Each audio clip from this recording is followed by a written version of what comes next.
For today's Monday makeup lesson, I'm going to show you how to create a classic smoky eye. It's one of those looks that looks so good on so many people, and I have lots of tips and tricks to show you guys to make sure it works perfectly for you. So let's get started. The first step to a perfect smoky eye is to make sure you're priming the lids, and you can use eyeshadow primer or concealer, but you really want to make sure you're completely covering the lid from the lash line up to the brows to create a blank canvas. This is to disguise any discoloration that we might naturally have on our lids and also give the eyeshadow something to hold on to. So you actually want to leave your eyeshadow, primer, or concealer just a little sticky. This will actually grab hold of the shadow. However, I do have a little trick to make sure you also get a good blend, so we'll get to that in a second. With any eye makeup look, the main areas of the eye would be the crease area, and the crease area is really important in a smoky eye. If you think of what smoke is, it's that deep dark color that then fades into nothing, and the crease area is where that fading into nothing happens. The crease area is basically where the lid creases into the eye shape, but it stops just underneath the brow bone. And of course, you have the lid as well. And for a smoky eye, I actually divide the lid into an upper and a lower part. Now, as far as eyeshadows go, I've created a little smoky palette for us, and you want to adapt this to work with your own skin tone. So the first shade is what I refer to as the base shade. So this is very similar to your own skin tone, could be a little lighter. We then have our contour shade. This should be a few shades darker than your own skin tone.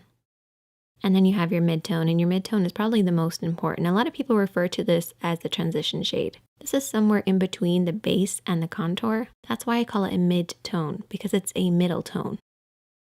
And then we have our smoky shadow. So our smoky shade is basically whatever type of smoky eye that you want to create. I'm going to create a black one. So let's get started with this look, taking a blending brush and our base shade. And this is my little trick to get that perfect blend. We're basically going to start at the crease of the eye and then work up underneath the brows. So you want to pack on this base shade to create a silky powdery effect, but avoid the lid. We want the lid to stay a little tacky from the concealer and the primer, but we want that crease to be really powdery, really easy to blend over. By applying that powder, we're basically going to create an easier, softer blend. Remember how I said concealer and primer gives the shadow something to hold on to? Well, this powdery base will make sure we have something to blend over, and that's how you get that perfect soft blend. Just make sure to avoid the lid, don't come down too far, keep it from the crease right up to the brows. For the next step, we're going to keep with that same blending brush, and I haven't cleaned it off, and we're going to go in with our mid-tone, so our middle tone or our transition shade. And we're going to start over everything that we've already applied, but we're going to stop under the brow bone. So the first shadow went from the crease right up underneath the brows, avoiding the lid. And use this little diagram as a representation of what we're doing here. We're starting in this crease area and then softly blending upwards. If you're not sure where to stop and start your blend, you basically want to keep it in between these two parallel points.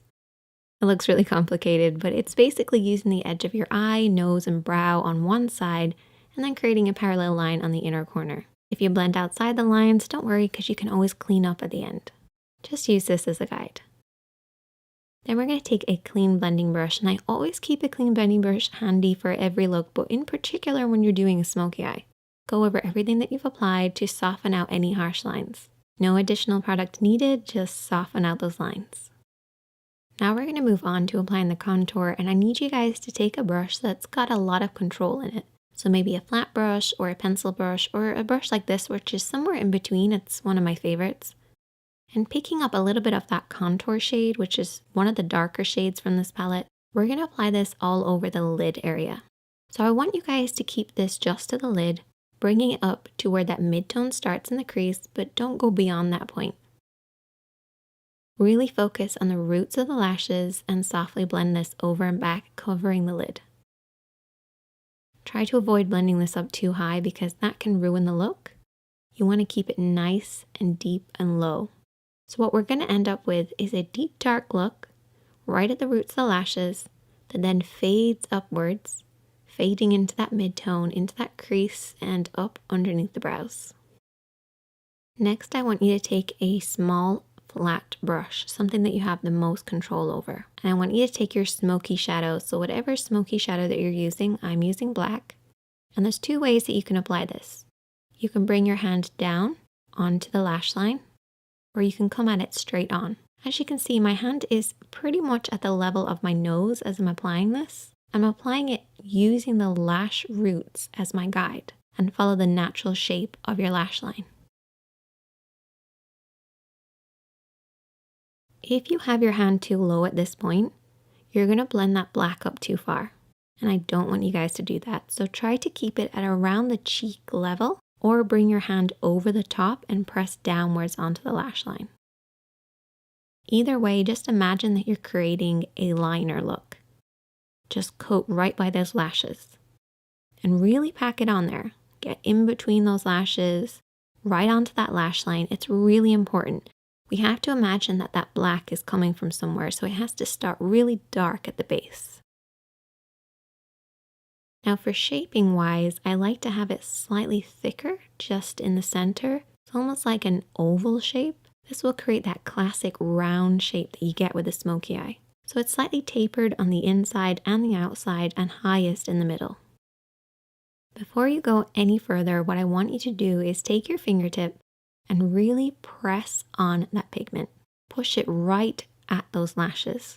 No smudging, no blending, just pushing that on there. This will remove any fallout while also making sure we're really packing that pigment right at the roots of the lashes. Once you've done that, you can then take your small blending brush or a pencil brush and softly and lightly smudge this out. Watch for your hand placement here. What I want you guys to remember is that if your hand is low, your blend will be high.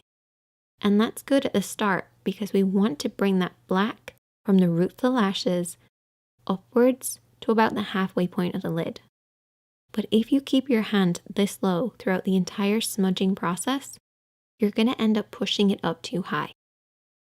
Bring that brush slightly upwards. As you start to smudge, regain control over that brush and very softly sweep over and back. And this will prevent you from blending it up too high.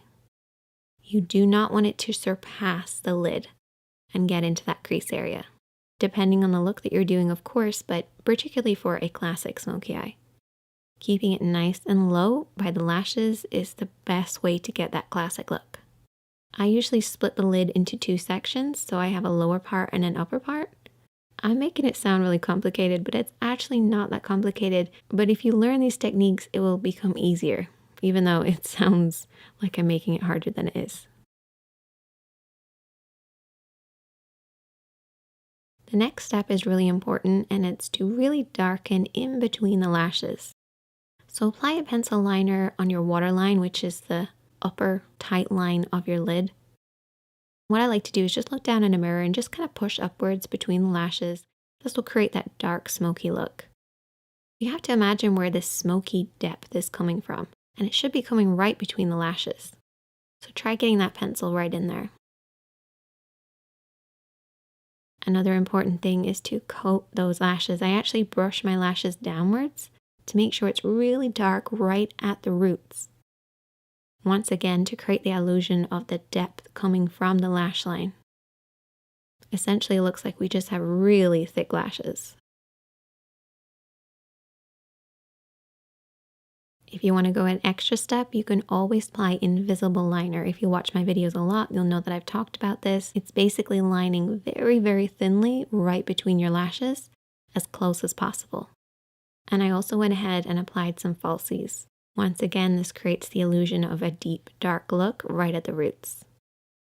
So that's pretty much all of the work done, but we've still got a lot of work to do. You have to clean up underneath the eyes because keeping it as clean and bright as possible will create that contrast with the smoky eye. So don't neglect doing this.